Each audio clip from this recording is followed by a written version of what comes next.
Assalamualaikum warahmatullahi wabarakatuh. Halo semuanya. Jadi kali ini kita akan menjelaskan jalur pelayaran bangsa barat ke Indonesia. Sebelumnya perkenalkan, nama saya Aditya Yuliansyah dari absen 3.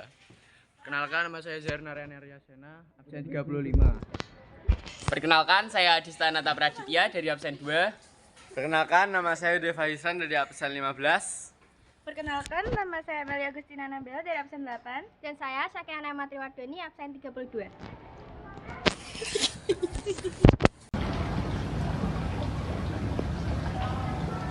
Di sini saya akan menjelaskan pada zaman penjelajahan dahulu. Zaman penjelajahan atau bisa kita kenal dengan Age of Exploration adalah periode abad ke-15 sampai ke-19 yang dilakukan oleh bangsa-bangsa Eropa seperti Portugal, Spanyol, Inggris, dan Belanda untuk melakukan ekspedisi laut untuk menemukan jalur perdagangan baru dan memperluas pengaruh mereka. Awal penjelajahan oleh Portugal pada abad ke-15, Portugal mencari jalur langsung ke Asia, dipimpin oleh tokoh seperti Pangeran Henry si Pelaut, Bartholomeus Dias atau penemu Tanjung Hadapan, dan Vasco da Gama atau bisa menemukan jalur laut ke India. Lalu ada ekspedisi Columbus oleh Spanyol pada akhir abad ke-15.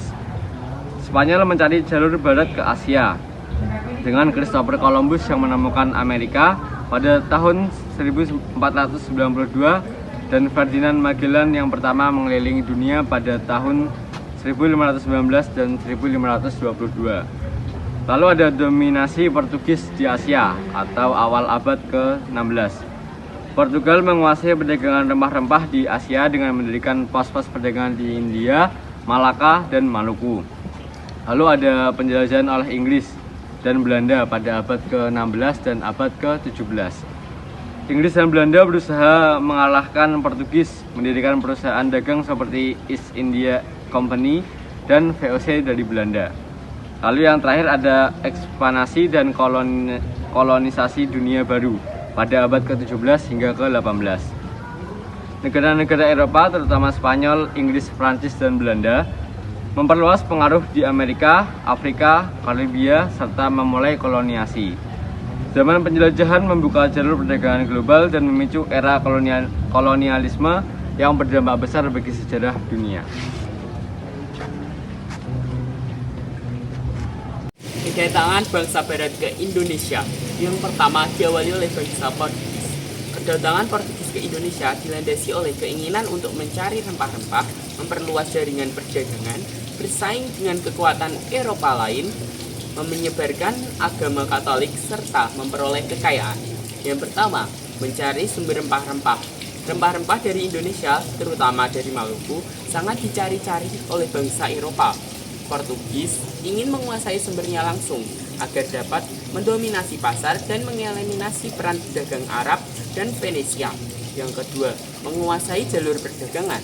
Portugis berupaya mengendalikan rute perdagangan Asia sampai Eropa dengan mendirikan pos perdagangan strategis seperti di Malaka tahun 1511 demi memperluas jaringan mereka. Kemudian yang ketiga, persaingan Eropa. Sebagai salah satu kekuatan maritim besar, Portugis bersaing dengan Spanyol dan berusaha mempertahankan, mendominasi sebelum Belanda dan negara Eropa lainnya itu masuk. Yang keempat, menyebarkan agama Katolik. Misionaris Portugis menyertai ekspedisi untuk menyebarkan agama Katolik, menguatkan pengaruh budaya dan agama Portugis di Nusantara. Yang kelima, memperoleh kekayaan. Keberhasilan ekspedisi berarti keuntungan besar bagi kerajaan Portugis dan para penjelajah. Portugis menjelajahi dan mendirikan pos perdagangan di beberapa wilayah Nusantara, terutama karena kekayaan rempah-rempahnya. Dan Portugis menjelajahi kota-kota di Nusantara. Yang pertama yaitu Maluku, tepatnya di Ternate dan Tidore. Fokus utama Portugis karena kekayaan jengki dan pala. Ambon, mereka mendirikan benteng, tetapi kemudian diserang oleh Belanda. Yang ketiga, Banda Neira, sumber utama pada pala yang sempat dikuasai Portugis sebelum direbut Belanda. Timor dijadikan koloni dan tetap dikuasai Portugis hingga masa modern atau sekarang dikenal dengan Timor Leste. Yang kelima, Solor dan Flores, tempat penyebaran agama Katolik dan pos perdagangan. Yang keenam, Makassar, melakukan perdagangan dengan Kesultanan Goa di Sulawesi. Yang ketujuh, Jayakarta atau Jakarta, mengadakan perdagangan di Sunda Kelapa sebelum diusir oleh Kesultanan Belanda dan VOC. Yang ke-8 atau terakhir, di Sumba, mengunjungi dan berdagang di Sumba tanpa mendirikan kekuasaan resmi. Portugis berperan dalam penyebaran agama Katolik dan perdagangan rempah di wilayah-wilayah tersebut. Mister. Nah, jalur pelayaran Spanyol ke Indonesia pada abad ke-16 erat kaitannya dengan upaya mencari jalur perdagangan rempah-rempah. Beberapa poin utama terkait pelayaran ini adalah 1. Perjalanan laut Spanyol. Setelah Ferdinand Magellan menemui jalur pelayaran ke Asia melalui Pasifik, Spanyol mendirikan koloni di Filipina pada 1565. Filipina menjadi pangkalan strategis untuk pelayaran ke Indonesia. Yang kedua, perdagangan rempah-rempah dan persaingan dengan Portugis. Meskipun Portugal menguasai perdagangan rempah di Indonesia, Spanyol berusaha memperluas pengaruhnya meskipun ada pembagian wilayah berdasarkan perjanjian Tordesillas. Yang ketiga, jalur pelayaran Manila-Maluku. Spanyol membuka jalur pelayaran dari Manila ke Maluku untuk perdagangan rempah menggunakan kapal galeon. Jalur ini juga menghubungkan Manila dengan Acapulco meskipun Indonesia berada di bawah dominasi Portugis. Yang keempat, ada peran Maluku. Maluku menjadi tujuan utama pelayaran Spanyol yang mendirikan benteng di Tidore pada tahun 1606 untuk mengendalikan perdagangan rempah meskipun harus bersaing dengan Portugis. Secara keseluruhan, jalur pelayaran Spanyol mulai Filipina menunjukkan upaya mereka memperluas pengaruh di Asia dan merebut perdagangan rempah dari Portugis. Baik, saya akan menjelaskan jalur pelayaran bangsa Belanda ke Indonesia. Pada abad ke-16 hingga abad ke-17 terkenal sebagai jalur rempah-rempah yang dirancang untuk mendapatkan rempah berharga dari Nusantara seperti pala, cengkeh, dan lada. Rute ini secara umum dimulai dari Eropa menuju Asia dengan rincian sebagai berikut. Mulai dari pelabuhan Belanda, ekspedisi dimulai dari pelabuhan besar seperti Amsterdam dan Rotterdam untuk mencari rute langsung menuju Nusantara, dipimpin pertama kali oleh Cornelis de Houtman pada 1595. Kemudian, menyusuri pantai barat Afrika, kapal-kapal Belanda bergerak melalui Samudra Atlantik, melintasi Selat Inggris, dan menyusuri pantai barat Afrika sebagai di beberapa pelabuhan untuk mengisi perbekalan. Lalu mengitari Tanjung Harapan. Setelah mencapai ujung selatan Afrika, mereka melewati Tanjung Harapan sebagai gerbang menuju Samudra Hindia. Kemudian Samudra Hindia berlayar ke arah timur menuju Nusantara, seringkali singgah di Madagaskar atau India untuk beristirahat dan memperbaiki kapal sebelum melanjutkan. Lalu memasuki Nusantara. Setelah melalui Selat Sunda atau Malaka, mereka tiba di Kepulauan Maluku, pusat rempah seperti pala dan cengkeh, dan mendirikan pos perdagangan yang kemudian berkembang di bawah VOC. Rute ini berperan besar dalam berdirinya VOC atau Perusahaan Hindia Timur Belanda pada tahun 1602 yang akhirnya menguasai perdagangan rempah dan menancapkan kolonialisme di Indonesia. Sekian, terima kasih. Inggris melakukan pelayaran ke Indonesia untuk mencari rempah-rempah dan barang berharga lainnya, bersaing dengan Belanda dan Portugis dalam perdagangan Asia, serta menguasai jalur perdagangan untuk keuntungan ekonomi. Mereka juga berusaha memperluas pengaruh kolonial di Asia, termasuk Indonesia, dengan mendirikan EIC atau East India Company dan mendirikan pos perdagangan. Pada awal abad ke-19, Inggris sempat menguasai Indonesia, sementara setelah Perang Napoleon, khususnya antara tahun 1811 sampai dengan 1816 di bawah Gubernur Jenderal Thomas Stamford Raffles, sebelum akhirnya wilayah tersebut dikembalikan ke Belanda melalui Perjanjian London tahun 1814. Beberapa kota yang pernah dikuasai atau dijelajahi Inggris di Indonesia antara lain ke-1 Batavia atau Jakarta, ke-2 Semarang, ke-3 Surabaya, ke-4 Yogyakarta, ke-5 Bengkulu, ke-6 Makassar, ke-7 Malaka, ke-8 Padang, dan ke-9 Banjarmasin. Meskipun Inggris tidak mendominasi Indonesia seperti Belanda, pengaruh mereka tetap terlihat dalam aspek administrasi, budaya, dan sejarah. Jadi kali ini kita akan mengambil kesimpulan yaitu jalur pelayaran bangsa barat ke Indonesia. Yang pertama saya akan menjelaskan rute-rute melalui peta dunia di bawah ini.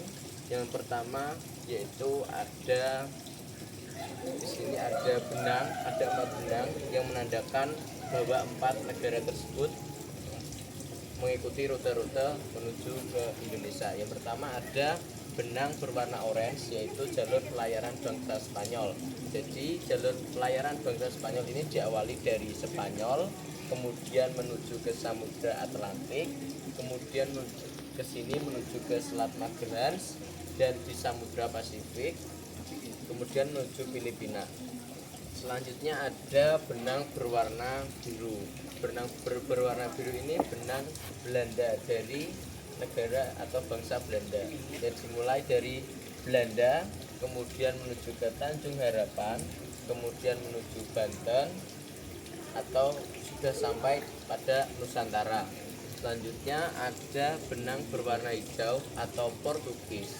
Jadi Portugis ini yang pertama mereka dari Portugis, kemudian menuju ke Tanjung Harapan, kemudian menuju ke Kalkuta India di sini tepatnya, kemudian menuju ke Selat Malaka, dan kemudian ke Maluku. Selanjutnya ada benang berwarna merah atau Inggris. Inggris ini menggunakan jalur Magellan atau rute yang ditempuh seperti Spanyol. Selanjutnya kita akan masuk ke dalam peta yang sudah sampai Indonesia, di mana bangsa barat sudah sampai ke Indonesia. Jadi Belanda, kita akan membuka Belanda. Sini kita buka.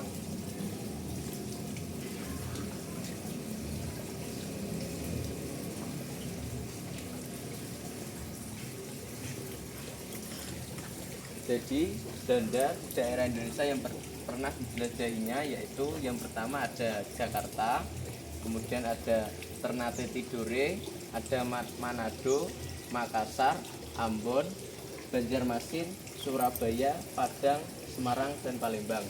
Dan di sini bisa dilihat bendera-benderanya bangsa Belanda dan titik-titiknya. Selanjutnya kita akan buka pada bangsa Spanyol.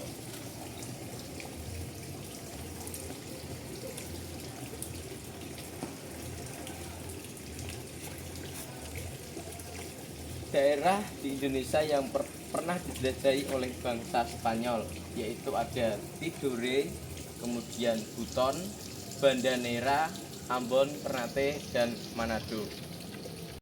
Pernah dijelajahinya yaitu yang pertama ada Jakarta, kemudian ada Ternate Tidore, ada Manado, Makassar, Ambon, Banjarmasin, Surabaya, Padang, Semarang, dan Palembang. Dan di sini bisa dilihat bendera-benderanya bangsa Belanda dan titik-titiknya. Selanjutnya kita akan buka pada bangsa Spanyol.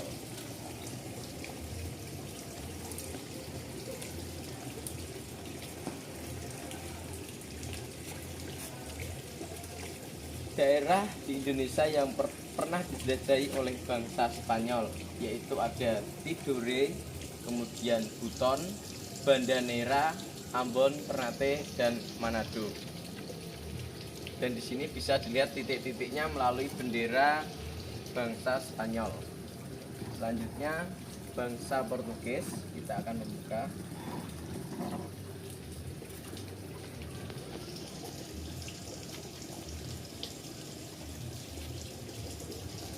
Daerah di Indonesia yang pernah dijelajahi oleh bangsa Portugis yaitu ada Tidore, Kepulauan Banda, Solor dan Flores, Banten, Ternate, Kupang, Makassar, dan Ambon. Dan di sini juga bisa dilihat titik-titiknya di mana bangsa Portugis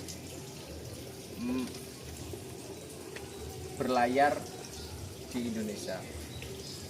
Selanjutnya ada Inggris. Kita buka Inggris.